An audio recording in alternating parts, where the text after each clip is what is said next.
Holy Mother, be with us now. Show us what to say, what to do.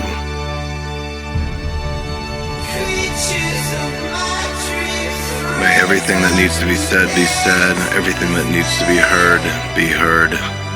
May the miracles available to us become apparent, and may we accept them. And now we call on the holy light to surround us and lift us into the heart of God.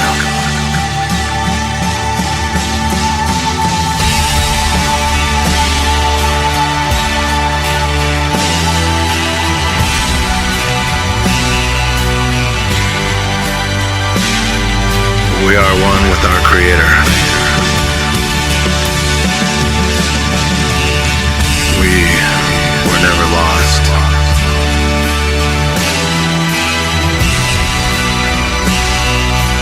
We simply dream a dream of abandonment. But we are home in our Creator's heart.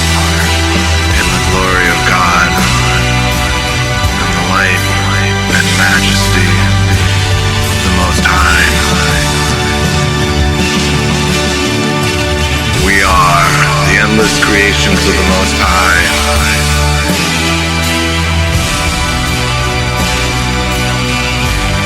We are the most precious gift to each other.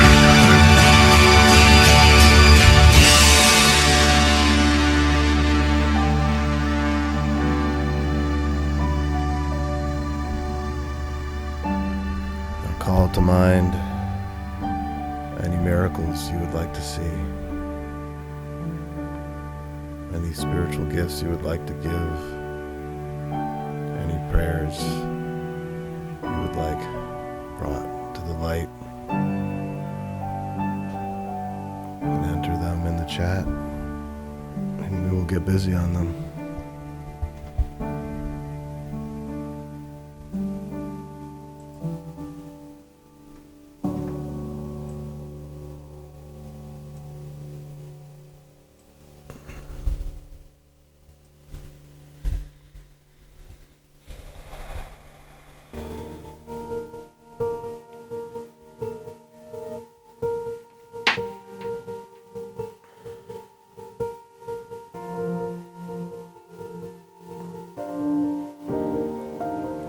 Today's service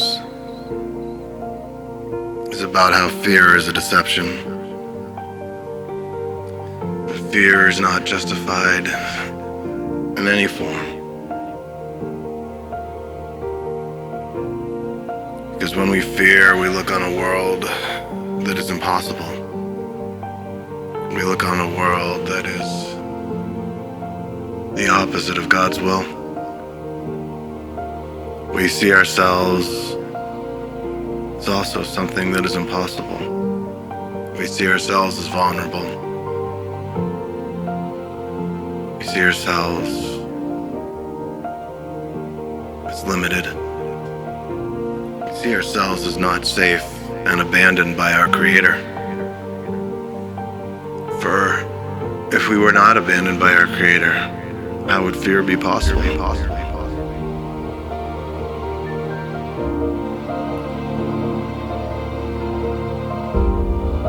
If our Creator is love, transcendent love, pure love, and our Creator is all-powerful, and all that we experience is created by our Creator, then how is fear justified?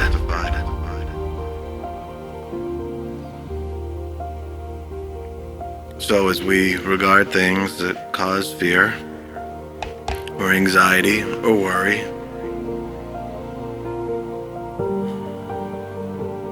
what we're really doing is testifying, witnessing to something that is not there, something that is not real.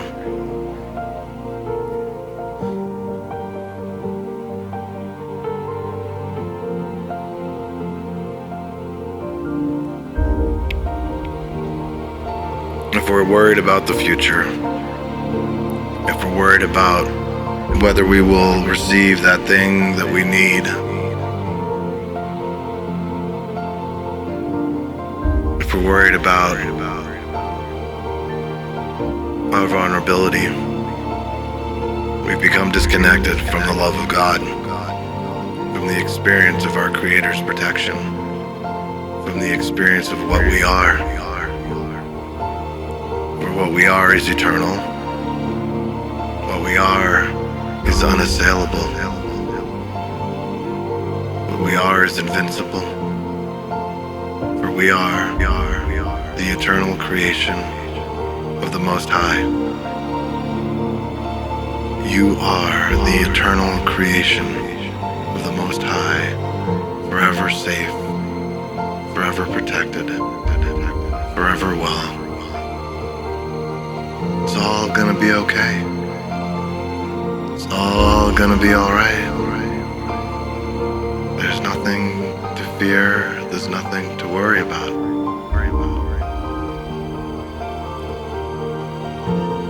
So anytime you feel fear, all it means is that you've disconnected your consciousness, your awareness from what is real. So let us now focus on what is real.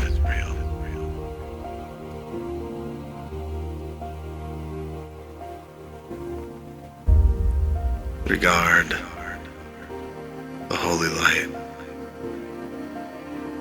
that reaches down from heaven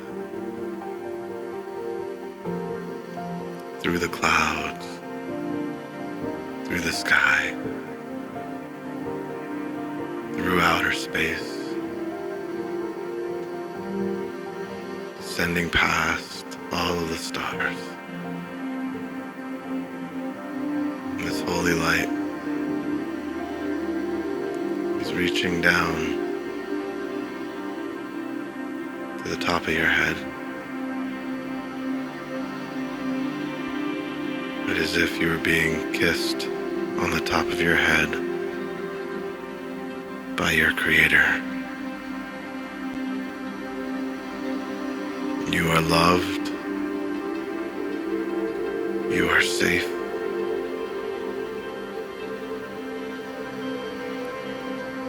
All of the things that you worried about are not even real. And so now you turn your consciousness upward, and your Creator is there, holding you, loving you, and reassuring you that you are an eternal being, created forever, that you are loved more than you can imagine. You are safe. You are pure.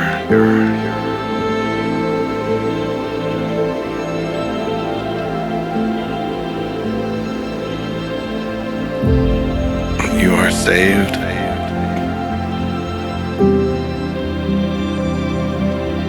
You are saved by your recognition that you are safe.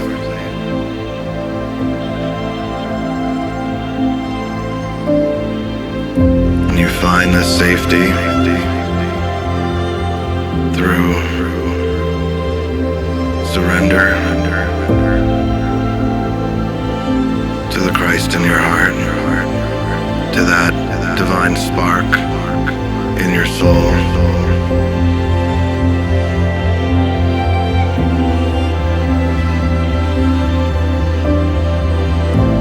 And you breathe in all of this well-being, and you know that you are loved, and you are not alone.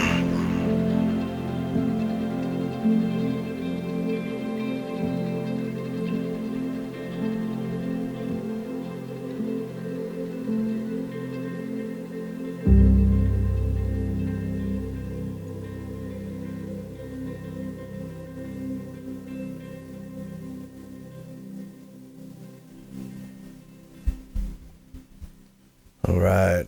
Welcome to day 52. This is 52 days in a row we've been doing this. We may be adjusting our schedule around these. But rest assured, we will keep doing them. Just the regularity and frequency is being called to prayer. We will pray about it. Feels like we're running a little ragged recently, so we might need some days off. But either way, you'll always be able to find us at miraclescourse.com, and there will be a countdown to our next one. So if we expect on that we will be taking a Sabbath, and that will be Saturday. We'll take a day off. We may have to take a day off before then. And if that happens, and you don't find us on YouTube where you expect us, just go to miraclescourse.com, and there will be some sort of countdown that lets you know when the next one is, some sort of notice about it. We'll also try to use the YouTube tools to notify people about when the next one is. I think you can do posts on YouTube or something like that. But don't bank on that. So always go to miraclescourse.com to find us. Today, you might have had to find us on Twitch. We almost couldn't make it to YouTube today. There was some sort of glitch. So be sure, if you're looking for us, and you're looking for this, that you go to miraclescourse.com at 7 p.m. New York time. And if we ended up on Twitch or some other platform because YouTube wasn't working, you'd be able to find us there. So now we are, I think we're going to have a brief one today just because I am wiped out. I have no idea why. Weirdest thing. Went to bed, usual time, 1 a.m. or so last night, maybe 2, but not that late. Slept all day, and I'm still tired. I don't understand it. It's weird. It's weird. So I'm not on my A game. I apologize. All right. Elle, you want to jump in? Let me know where we're at.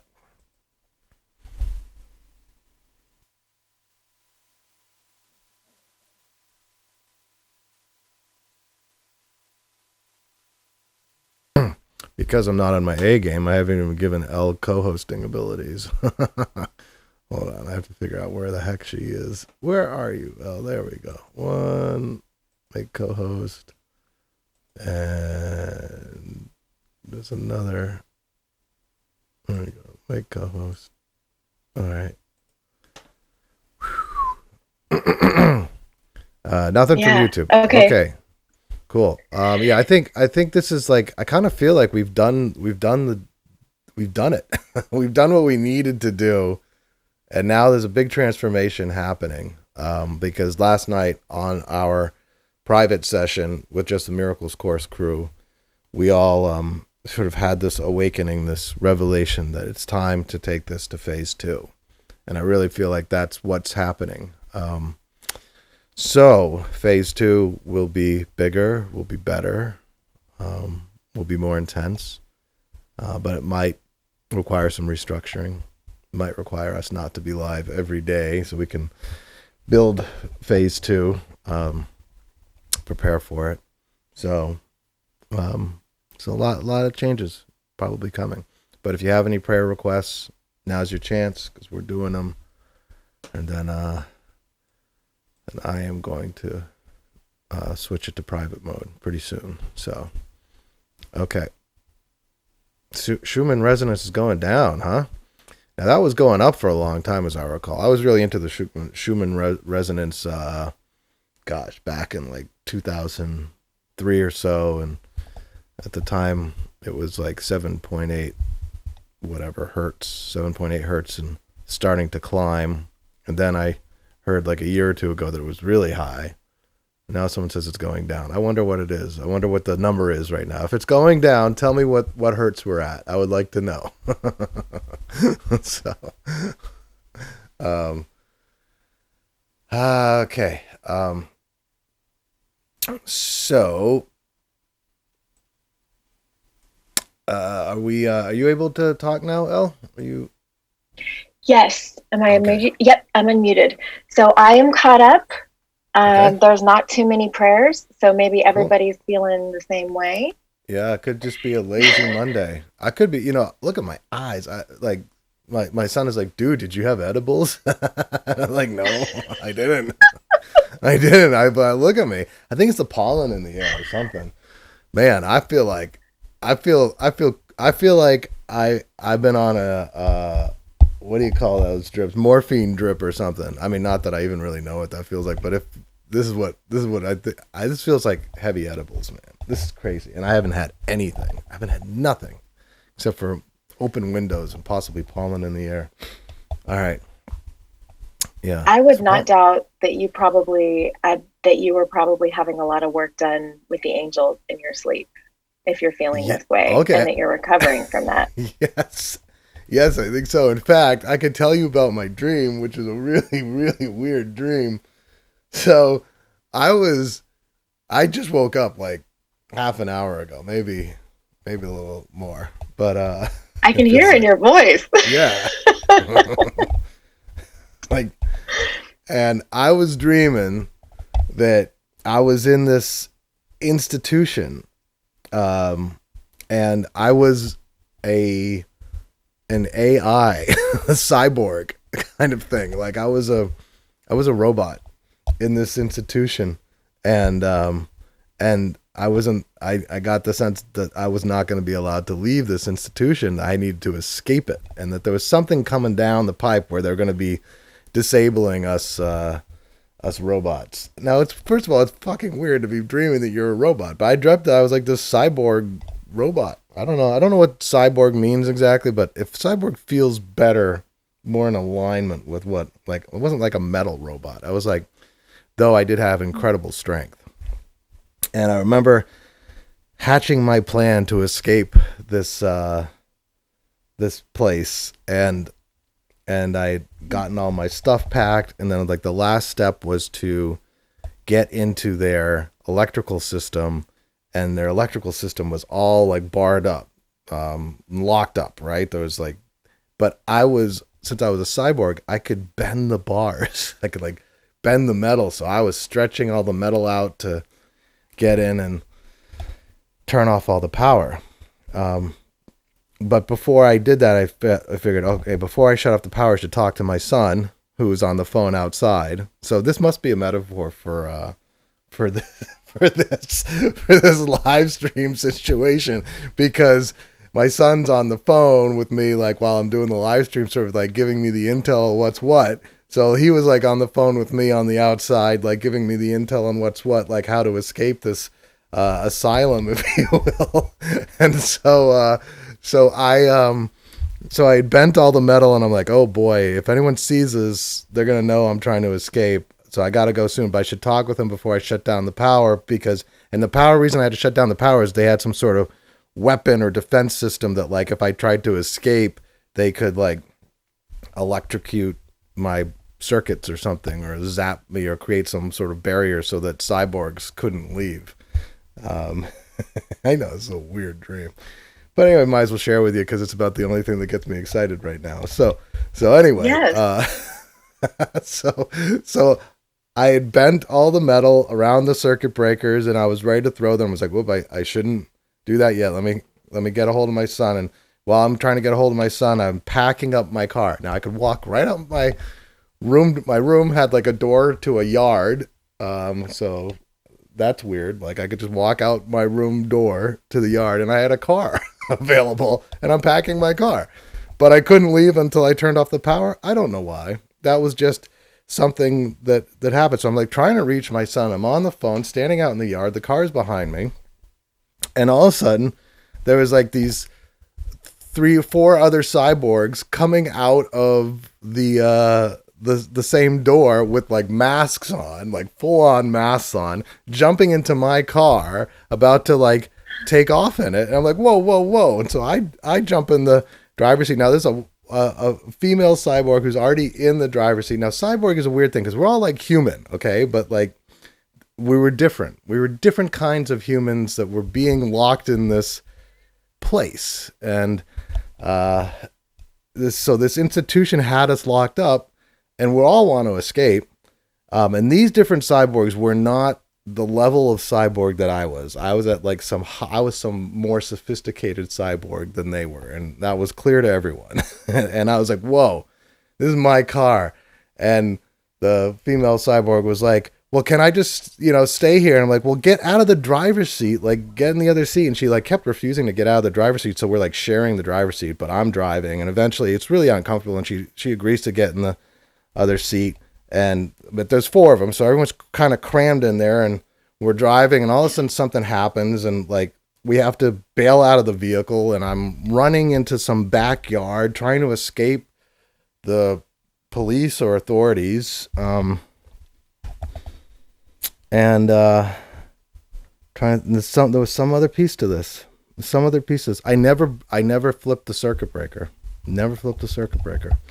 And these other cyborgs didn't even think you needed to. They didn't even think they need to flip the circuit breaker, which I thought was weird. They're like, nah, they weren't even worried about that. I think part of it was because they weren't built the same way I was built. So maybe they didn't need to, because that defense system might've been just for militarized cyborgs like me or whatever. I don't know.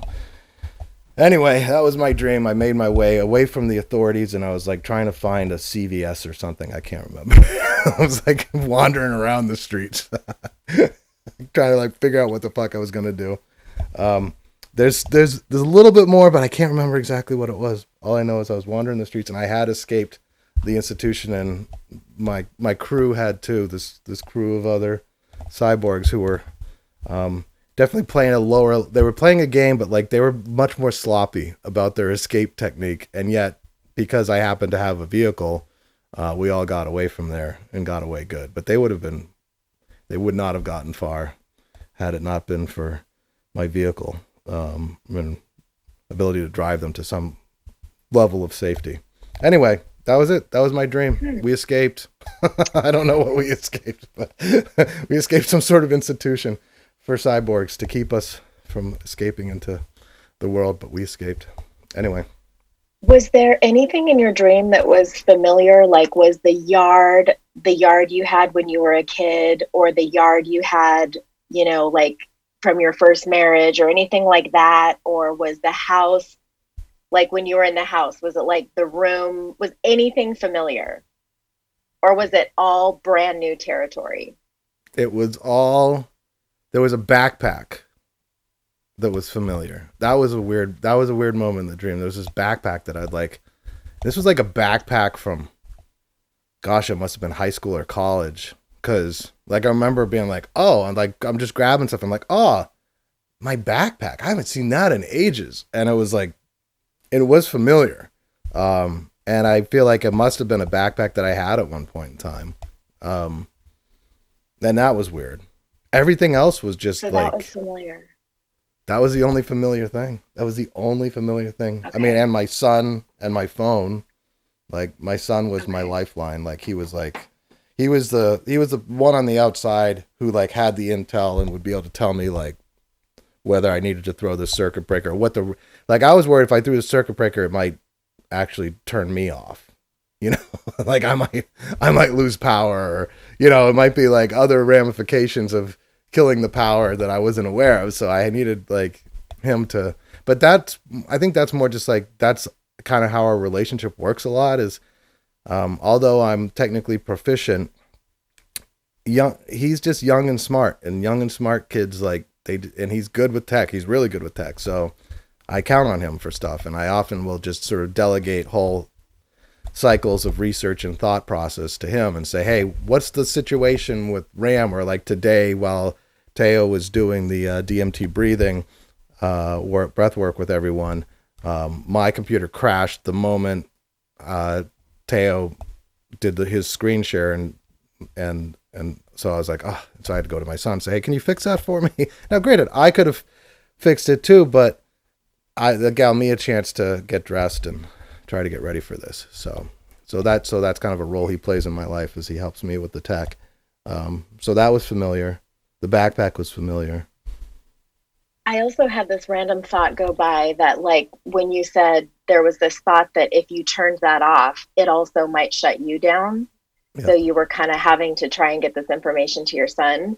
There was this thought of like, maybe there's this subconscious thought you have in life of like, I've got to get this information to my son too, you know, because who knows, you know, in your lifetime, if he's going to carry on your work.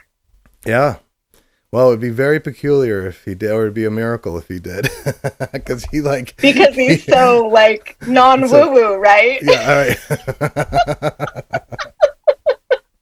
I know. John's like, yeah, no, L, don't get any ideas. Right. So. No, the dreaming thing is so interesting because I've been having super crazy dreams. Like, and I don't dream. I'm someone who does not dream. And I've been like using my iPhone. I would encourage you to do the same thing. Like, you know, voice memo. Mm-hmm. And I've just been like recording myself saying them back and then asking myself like what feels familiar about this, and just using NLP like techniques, like if I did know what this meant, what would it be, and like asking my subconscious to just tell me things. And it's amazing like what will come out in these dreams, like the messages that are coming out. Yeah.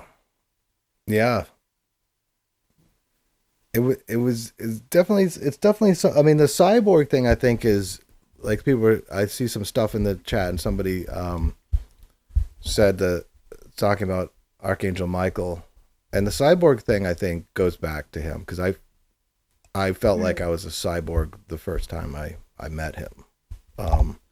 There's an essence of, and that went through my mind as I was doing our prayer, that there's an essence of that we are not fully ourselves yet. We're not fully alive yet. And that there's an essence of the spiritual work that is bringing us fully alive, making us fully real. That there's an unreality to us.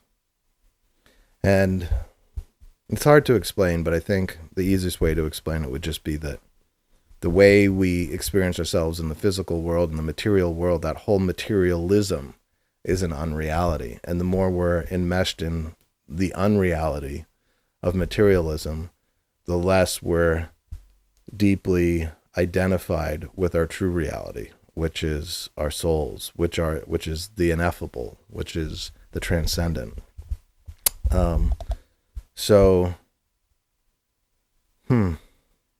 Whatever, we escaped the institution. Right? That was good. And we didn't get caught. And I ended up in some sort of back brick, I don't know, area that like had a CVS near it.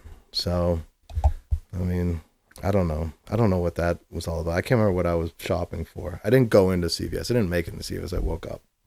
I was wandering.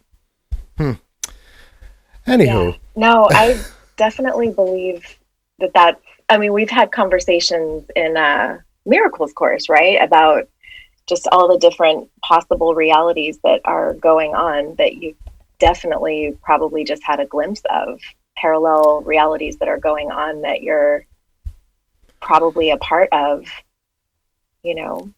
I've had dreams that felt like amazingly real, like they were more real than real. Like it's like there was something real to it. This didn't feel like that level of dream. It was just a weird dream because like I was a cyborg, which was weird. So I wouldn't give too much credence to this dream. This is not like some prophetic dream as far as I could tell. I think this was more just like my own inner whatever going on, just because it didn't have that clarity of the, like, I think there's people, we have different levels of dreams, and there's like the levels of dreams where you're just kind of like working stuff out in your own subconscious. Yeah. And then there's like another dream where it's like you've actually kind of transcended into a greater reality, and you're now processing sort of like the super reality. So yeah, this one didn't leave me in a state of awe like I normally am if I've been into some super reality. This was more like just really weird. Mm. Right. Okay. It had that like I'm processing through some shit. Yeah. I guess so. Yeah. Feeling. Yeah. Right. There's definitely, yeah. Right. That's a really good point. Is like you usually know by the way you feel at the end of the dream. So Yeah. yeah. Yeah. There was a dream that I had a long time ago, probably like 2008 or so. And in that dream, I was sitting in an auditorium, and I was in the back of an auditorium, and there was a presenter at the front of the auditorium, and it was like a big sort of corporate auditorium. And the reason I say corporate is because everybody in it was kind of buttoned up. There was a certain level of reserve to the audience in that auditorium. And the presenter called to me and said, "Hey, this is Garrett here. Garrett, why don't you tell them why you're here?" And I was in the back. I didn't even expect to be called on. And then right as I'm all of a sudden called on, and I had no idea what to say, but my voice started saying something. Like it's like I started speaking, not knowing what I was saying. And I said, "I'm here to disabuse you of the illusions which hold your minds prisoner. I'm here to tell you to turn on, tune in, and drop out." And then right as I was saying that, the entire ceiling was like blown open, like sucked off the top of the auditorium, and the sun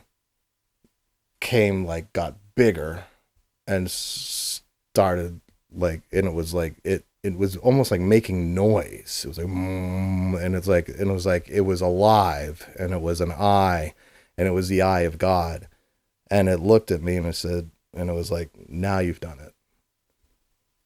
And it was like a good "now you've done it," but it was like, "Now you've done it." And that was a very real. I woke up from that one and I was like, "What does disabuse mean?" I had to like look up disabuse. So I'm like saying words I didn't even know the definition of. So that was very real, and that felt like, oh, this is your life's purpose. Like this is what you're here to do. So that was a very real dream. Such a weird thing. Thank to you say. for sharing that. It was a very real dream. That was a real dream. Not one of those dreamy dreams. But I'm writing it down. "I am here to disabuse you of the illusions which hold your mind prisoner." And I wrote that down, and I was like, what does disabuse mean? Like I never heard that word before. So that's how I knew it was kind of like realer than real, because like it was talking to me in a language I didn't fully understand. That is a modern day mystic. That what you're describing to me is being a modern day mystic. I love that. Mm-hmm. And Yeah. where do you find that anymore? So yeah, no, that gives me goosebumps all over my body. I love that. And I've experienced, I have that's like when I met Stan Groff, and how David's always talking about him. That's what he describes as like non-ordinary experiences. And those have been the experiences that mystics, experience throughout all of history. But you're describing, having in the modern day. And I think that's what like way showers and miracle workers, and that's what we experience. That's what make us feel like weirdos. Yeah. Yeah. And and the tragedy of that was 2008. It still took me years to like try any psychedelics. And I actually got it. I'm here to tell you to turn on, tune in, and drop out. Like, how much more obvious could my dream have been? I'm like, dude, you might want to try some mushrooms or something, because like your calling right here is evoking Timothy Leary. But it took me a while. I kind of sat on that one for a number of years. Probably wasted some time. So if you have a dream like that, I would say listen to your dream very closely, because my only regret with that dream is just not fully embracing that message 100%. I mean, I tried to make excuses for why it didn't need to be about drugs. Like I was like, oh, I don't need to be doing any. I've always been a natural mystic. So I've always been sort of I'd always kind of avoided psychedelics. But I mean, that dream should have been enough for me to at least try them earlier. Oh well. Well, I don't know. I have just for people who don't want to try them. I don't know. Did you ever hear the story? Are you familiar with Krishna Das and Ram Dass? Krishna Das? I don't know about if I'm familiar with Krishna Das. Okay, well, it doesn't even have to be names, but there was, there are people who, one of them hung out with Timothy Leary too. And there's just the saying that, you can do psychedelics like that and you can experience states of heaven, right?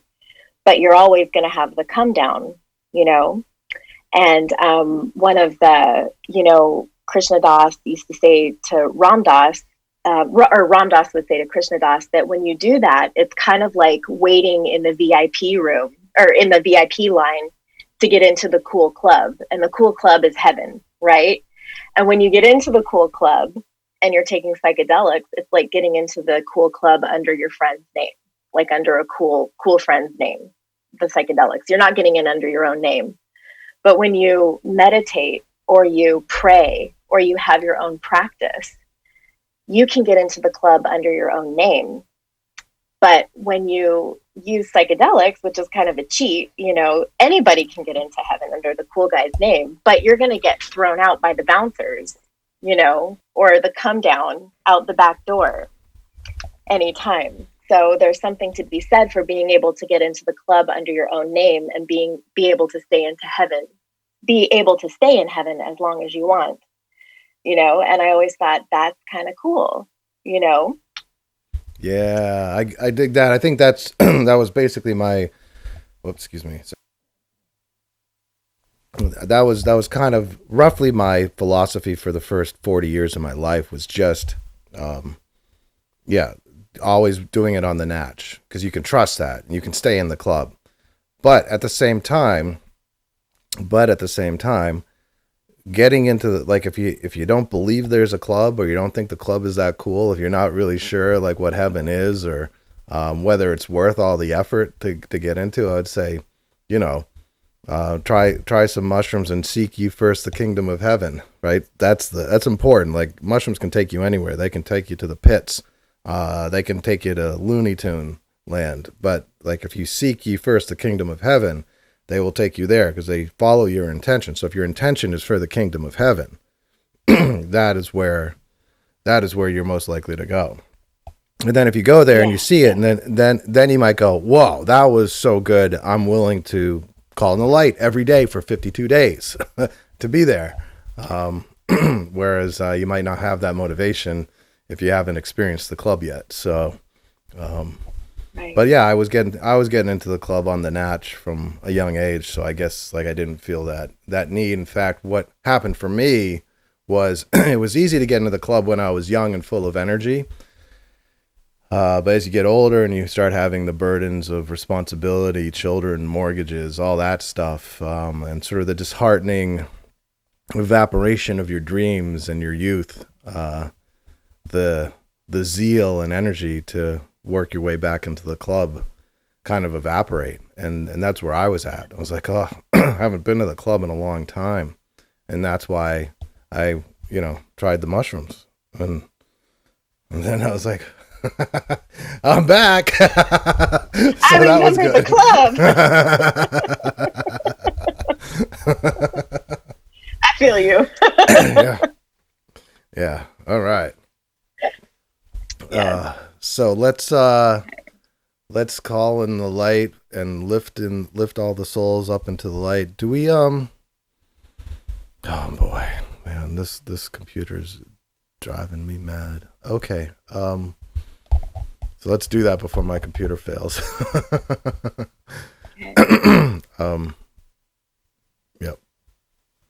Yep. Are you solid or do you need a moment? You know what I'll do is if you want to, I can just read the prayer request. Yeah.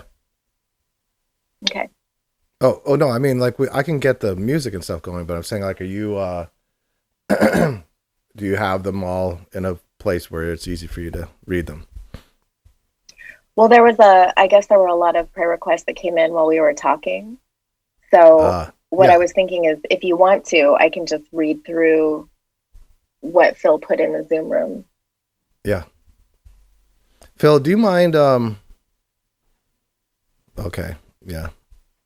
Well, we'll wing it here. Should I Okay, keep we're gonna talking? wing it. Should I keep talking? I mean, you tell me where we're at. I don't need it to be crazy. So, Phil, do you mind like reposting just the prayers in a easy to read way for Elle? Because her way of doing it would be to hand scribe them off of the group chat, whereas I know you would copy paste them all in a nice block of text, and if everyone else could just refrain from chatting until the prayers are over, so that they're just nice and easy for Elle to read. And meanwhile, I will keep talking, but I have no idea what we're talking about anymore. Well, we were talking about fear is deception. That was what we titled this this particular service, and you know,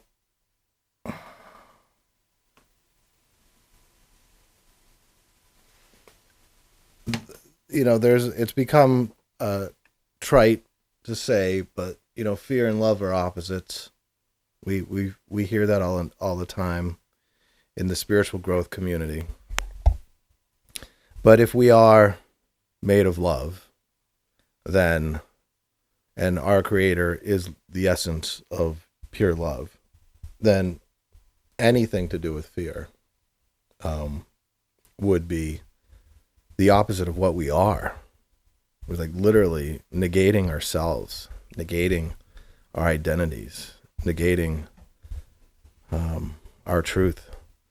And in doing that, we disempower ourselves. We make ourselves weaker in our experience. And there's this weird duality where we are perfect love.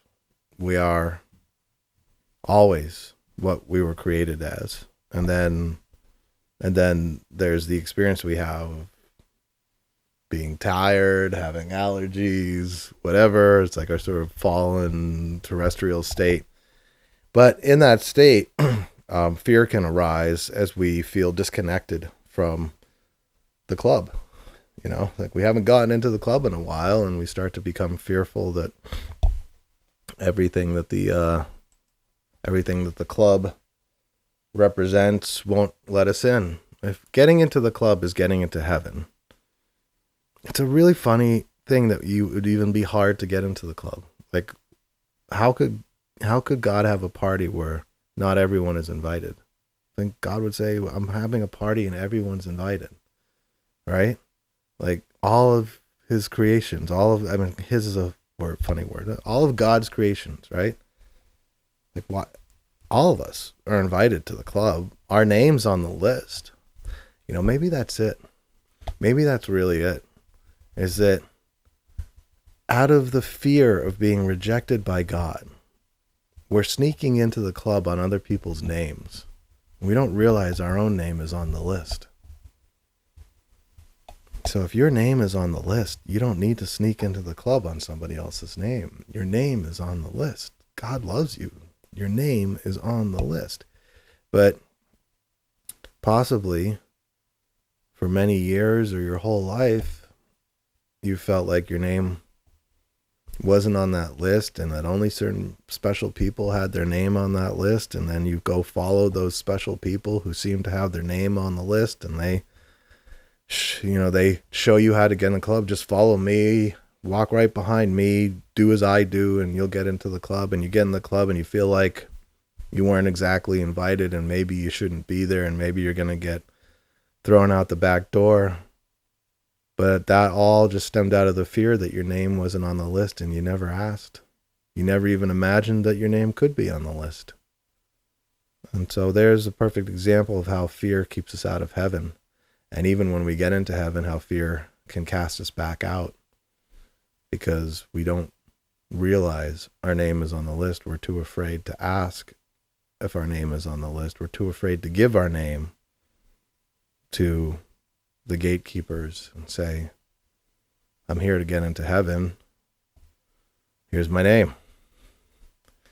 So now time to realize that your name is on the list. Your name is on the list. You're invited to the great party at the end of time, which is heaven. Or at least the great party at the end of time would be the perfect reflection of heaven. And then heaven is the true state of grace that is beyond time, that shines through all of us, through all of life, and is basically transfiguring this physical reality into the perfect reflection of heaven. All right, how are we doing, Elle? Are we Yeah. Oh, I don't have to unmute. Yeah, I'm good. I can read the last 4 and then read what I wrote. okay? Cool. Let's do it. Let's do it.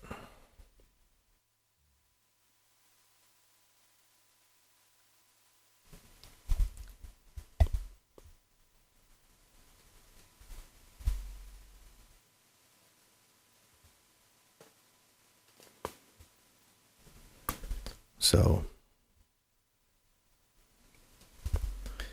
close your eyes, put your headphones on, and let us pray together.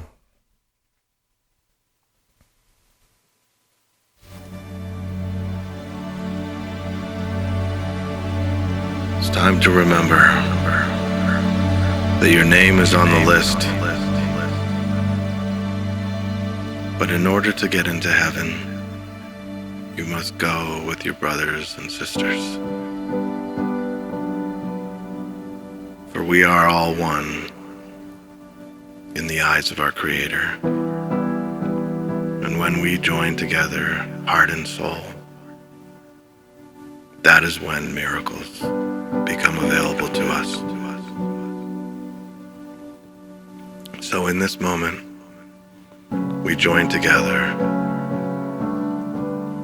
as a holy family of light to lift up all of the prayers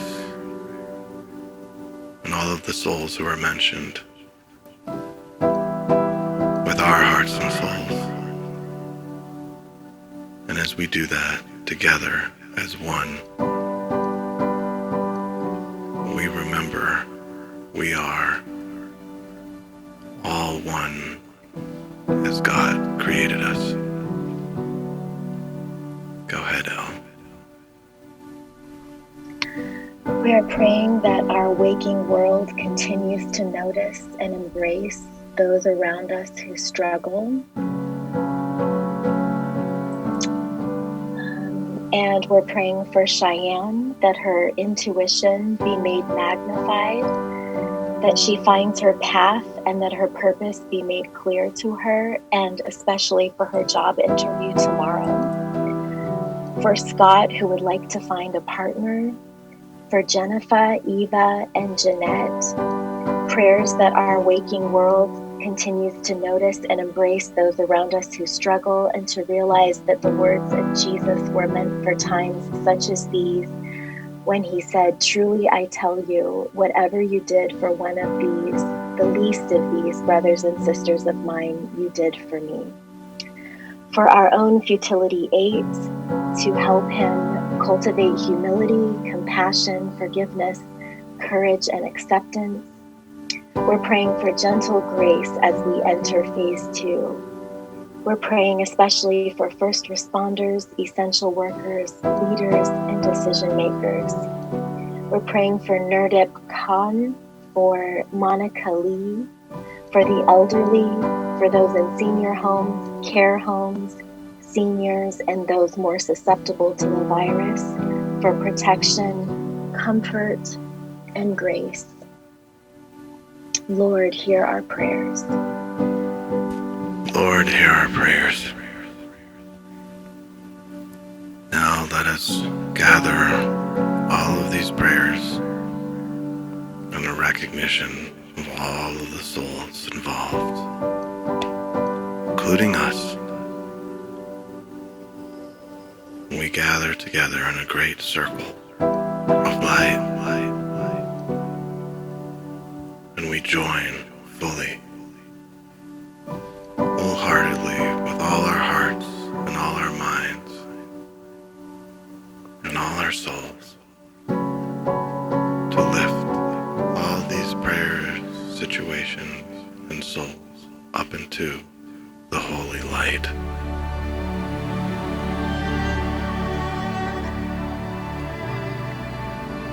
When the holy light descends from on high and whisks up all of the souls whom we are praying for, and all of us into the arms of heaven. And we are purified in this light. We are joined as one in this light. And we are finally walking through the doors of heaven in this light.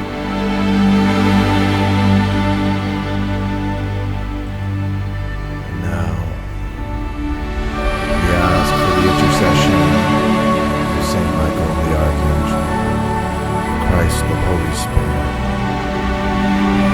We ask for the Blessed Mother to intercede for us. Hail Mary, full of grace, the Lord is with thee. Blessed art thou amongst women and all gentle beings. Blessed is your Son, Jesus, the Son of God. Holy Mary, Mother of God, be with us now. Guide us to the holy light. Pray that we may live in truth, clarity, and peace. May your grace and love be with us at all times. Blessed Virgin Mary, in God's grace, guide us to live fully in love, forever onwards. Amen.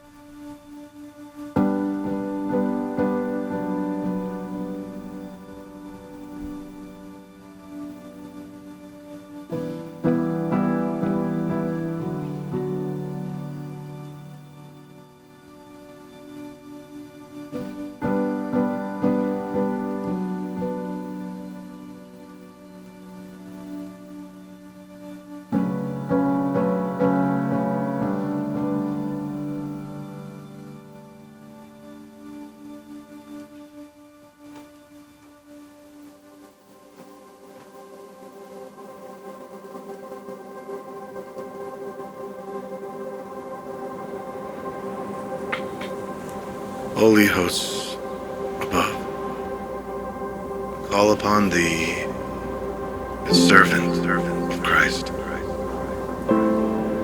Sanctify our actions in fulfillment of the will of God. Holy hosts above, I call upon thee, as servant of Christ. Sanctify our actions in fulfillment of the will of God. I call upon the great Archangel Michael, Master, Protector of the light, to open the way for this to be done. I call upon the great Archangel Raphael, Master of air and breath and healing, to open the way for this to be done. I call upon the great Archangel Gabriel, the clarion call of God, to open the way for this to be done. Let the fire of the Holy Spirit now descend, that we all may be awakened to the world beyond the life of this earth. Let the fire of the Holy Spirit now descend, that these beings may be awakened to the world beyond the life of this earth. Let the fire of the Holy Spirit now descend, that we all may be awakened to the world beyond the life of this earth.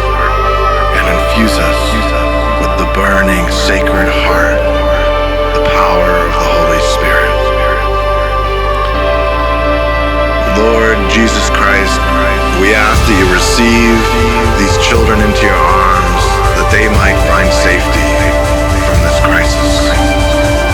Oh Lord, Jesus Christ, we ask that you receive us into your arms, that we all might find safety from our crises. For as you said, let not your heart be troubled, for in my Father's house are many mansions, and I have prepared a place for you. Let not your heart be troubled, for in my Father's house are many mansions, and I have prepared a place for you. Yes, I have prepared a place for you, so let it be done.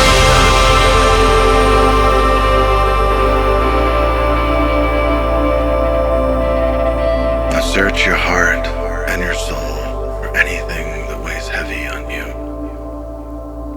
Any guilt, any judgment, any fear, any separation, any lack of faith, any shame, any resentment. Now we lift all of these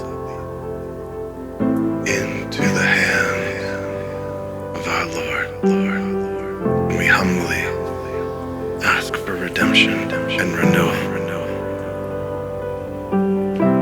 By this sign you are anointed with the grace of the atonement of Jesus Christ, and you are absolved of all past error and freed to take your place in the world He has prepared for us.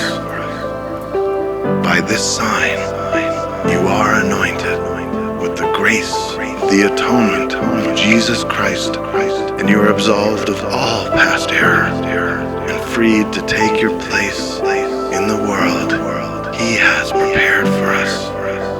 And this world is the kingdom of heaven, and this kingdom is yours. Amen.